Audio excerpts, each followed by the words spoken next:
So I was just looking out at the stars, and of course, we got our blinkers out there, the probably drones this time of night, but yeah, hovering below the tree lines, just like always. But anyway, but that's what got me to thinking about lost souls.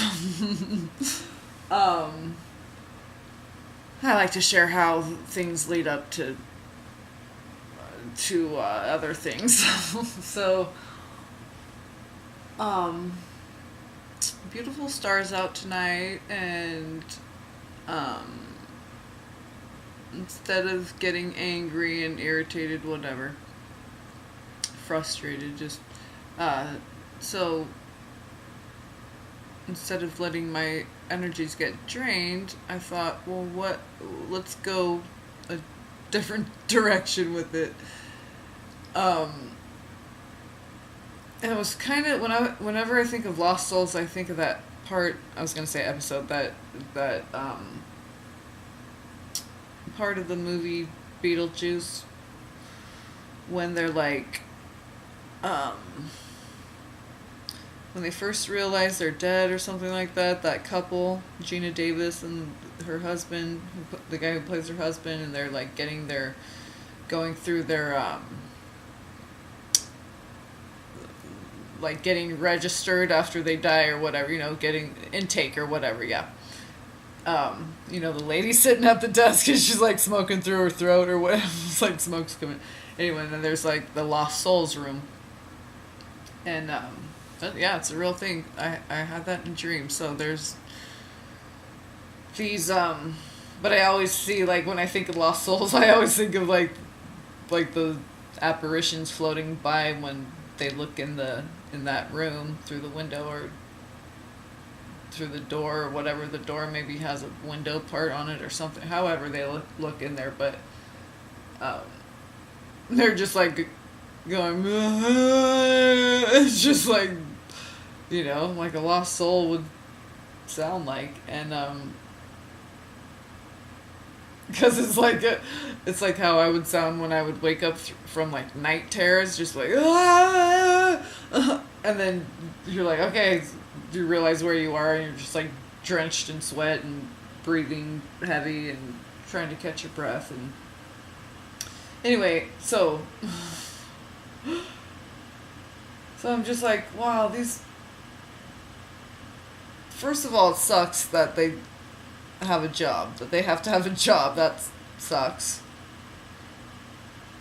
And there's no amount of money you could pay me to stalk anyone, even if it was a criminal. Like, I don't want to be tracking anybody. That's just,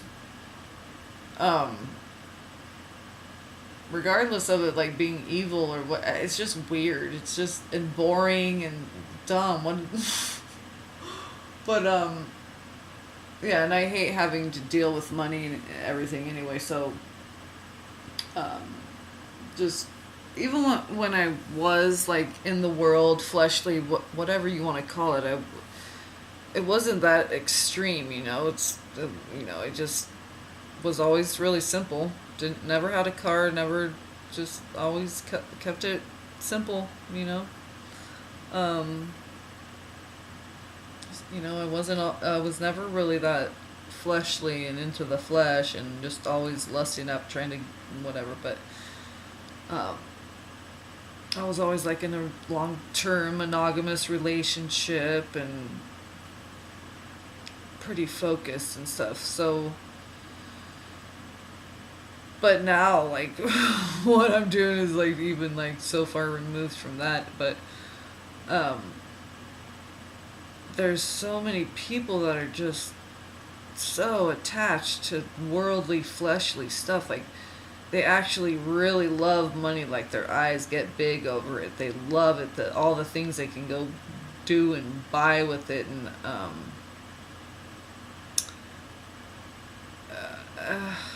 I mean, I guess it's a tool to.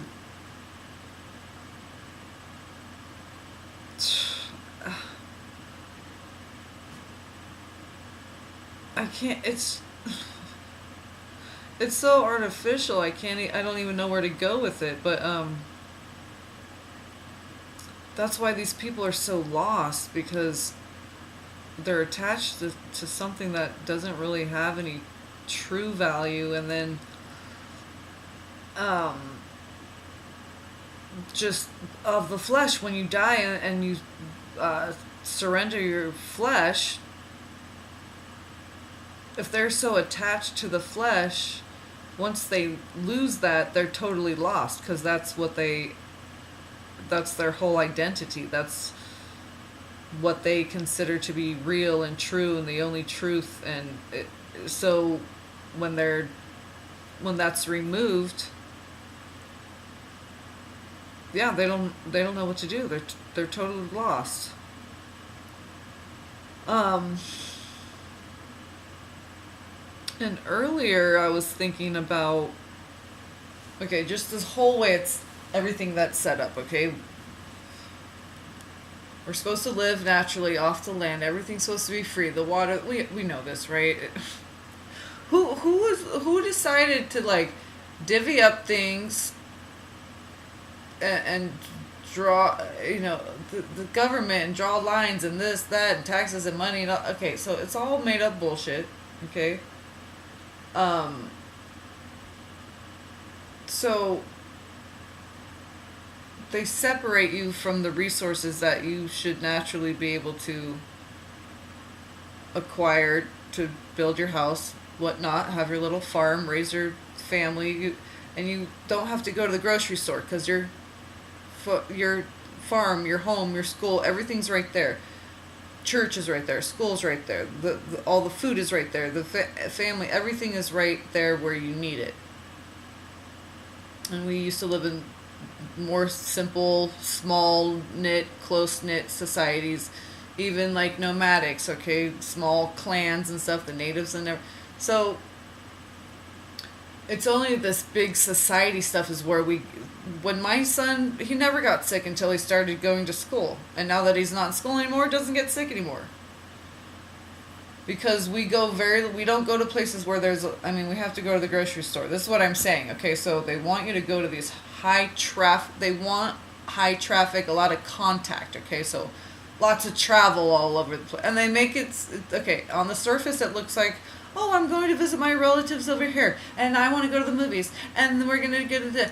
Okay, but see, this brings you into contact. You're just going to the movies, okay, and maybe that one little group, but however many people that were there before, and then how many they were in contact with, and oh, jeez, it just...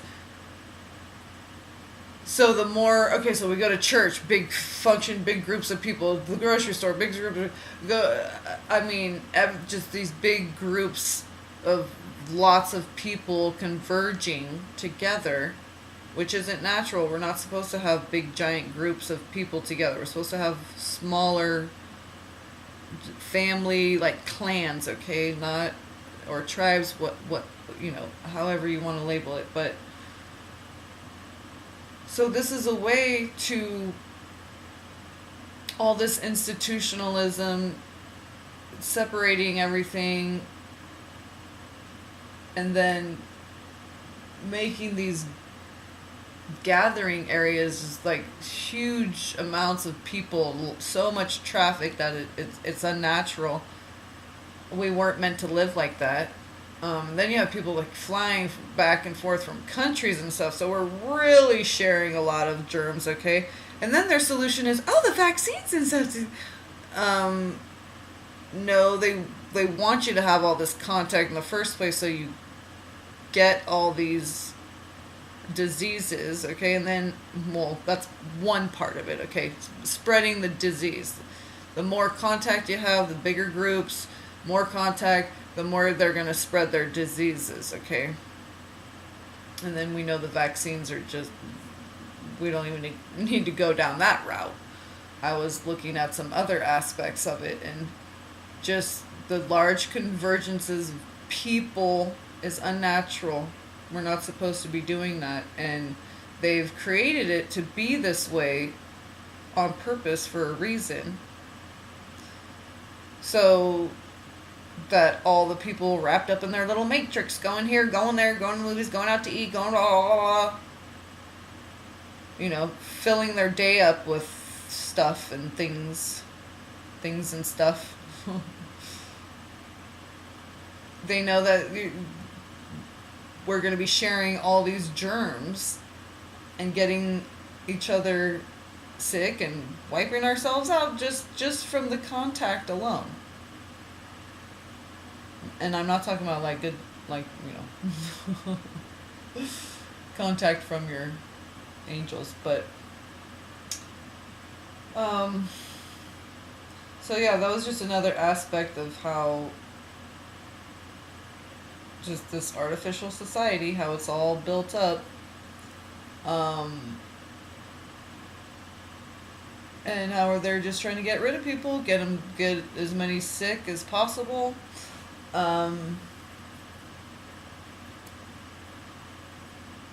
Get as many into, like,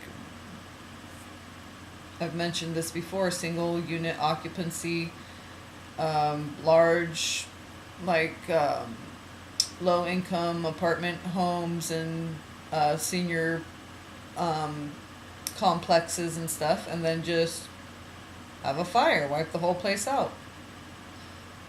Oh, such a tragic, such a travesty, such a tragic event, right? Oh, those poor old ladies, and then we're all crying. Yeah, and it is tragic, but they want you to just focus on that, so you don't. That's why it's important to have a sense of detachment even from your own emotions, because then they can use that as a tool of manipulation. It's called appeal to emotion. I was going to say ego, but basically, yeah. If you're too stuck in ego, you're going to be all caught up in your feelings all the time. And then you're not going to see beyond that and see how they're manipulating you. Yeah. So, I wanted to share that, and then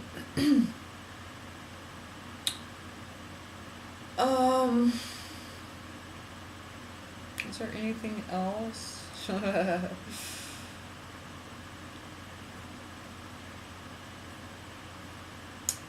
I think that's it. I think I'm gonna do a special reading just for the feminines, like some oracle, just because that this past life stuff that's been coming in has been pretty magical, and so I think it may be happening, just on a collective level too, and specifically for the feminine. I think that's what I'm feeling. So, yeah, I was gonna pull some Isis oracle and different things. So, I will probably do that. What is it? Yeah, tomorrow, Sunday. So, it's kind of late. Not. It's like 11:30, 11:28. Saturday night, February 17th, 2018. Okay, I think that's it. I'll leave that there. Just a couple things that that were on my mind that as I was stargazing and folding laundry. Not together, separately, but yeah. Just as I walk around the house and things pop in my head, and sometimes it's just passing thought, whatever. Sometimes I feel like it's important to share, and so, I really feel this new earth, that getting back to the old ways, more simple, just not having this run around, keeping you running around and keeping you busy, going, because we got to go to the store, then we got to go here. And just imagine if we had everything we needed right where we already were, how much we could focus on our gifts and our talents and being creative and loving and nurturing and protecting the earth and doing our real job. Okay, they want us running around doing all this other crap, so we don't do our real job, and we fail to protect our mother, the earth, and then they get to do whatever they want, and then we're like, oh shit, look where we find ourselves, look where we are. Yeah, we weren't paying attention, we were distracted, weren't we? They got us. Okay, so now that we're awake, we're going to stop being distracted, detach from the flesh, which means being so emotional, triggered, uh, triggered back into the old responses as well, not just the emotional feeling of it, but of it all, but the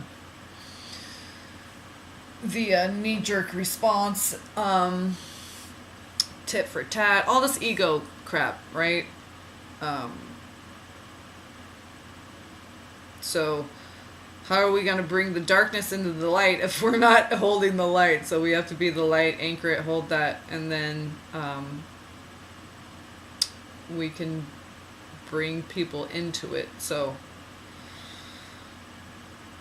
I hope and pray, because I know in the end that it's going to be all good for me. I just think about these people that are like gang stalkers and stuff, and people who have these jobs to take pictures, fly around airplanes, do all. It's just, I feel, it's like, I make a little bit of a joke about it, but it's true.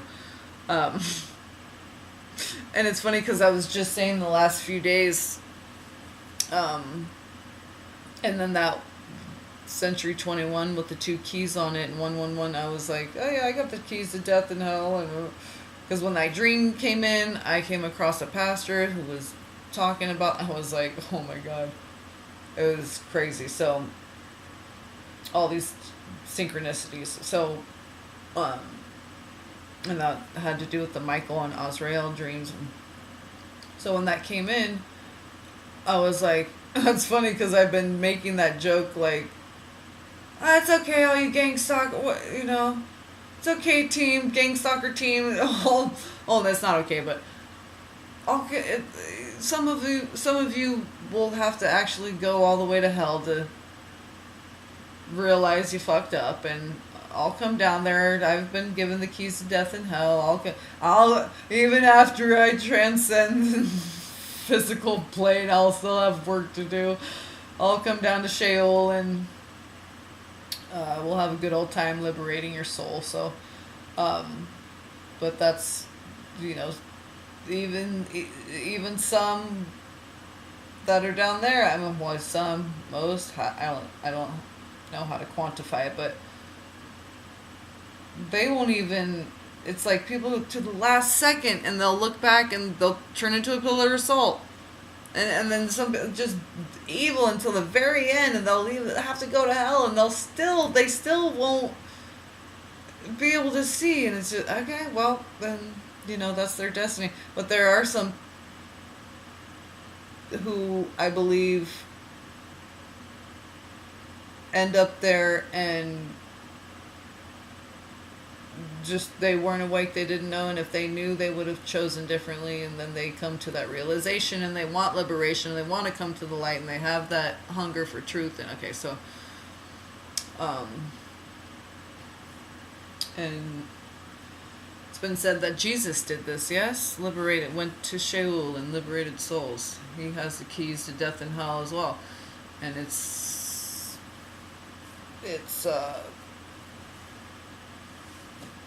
part of your bloodline, your lineage, and it doesn't mean that everyone in that bloodline and lineage, I don't know, but I just know what I've been shown and given, and there are others like me, and I know Jesus was one. I've gotten some proof biblically with what I've been shown and what these keys mean, and the synchronization of keys to death and hell and the dreams. So I know what it is, I know what I'm talking about, but I know it sounds crazy, I know. To me, it sounds normal now. And especially because I've been joking about it so much the last few days, and then I get that thing in the mail, and it has the 2 keys on there. And so I'm kind of focusing on that. Like, I really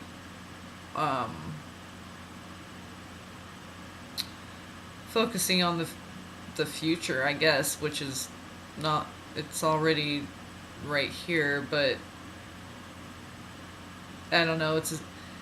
It's a strange bag of Chex Mix, isn't it? I don't know how to even explain it. Lately, I've been like, I'm trying to talk, but it's like so everything is so I don't know how to quantify or qualify anything anymore. Everything's just so in the center, that singularity. So I'm like, to even talk is like to separate it and try to polarize it and I don't know if that makes sense, but all right, that's 20 minutes of me blabbing on and on. So all right, 11:34, 11:07, 7:11. All right, I'll leave it there. Love, peace, and blessings.